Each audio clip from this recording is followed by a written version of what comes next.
இங்கே பாருங்க 1 2 3 4 5 6 7 1 2 3 4 5 6 7 ஓகேவா அது இருங்க 1 2 3 4 5 6 1 2 3 4 5 6 7 இருக்கா? இப்போது ஒரு கப்பை வந்து நீங்கள் மூவ் பண்ணி வைக்கலாம். வச்சிங்கன்னா இந்த பக்கமும் 7 இருக்கணும், இந்த பக்கமும் 7 இருக்கணும். அவள் தானே? நான் பாரு. நான்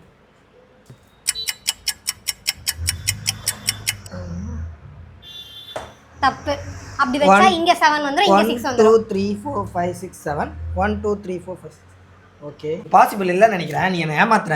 இதை மட்டும் நீ செஞ்சுட்டேன்னு வச்சுக்கேன், 1000 ரூபா உனக்கு தான். ஏமாத்துறியா? ஐயோ ராமா. இங்க பாரு, இப்போ கவுண்ட் பண்ணு. 1 2 3 4 5 6 7 1 2 3 4 5 6 7. ஐயோ மா. 1000 ரூபாய்.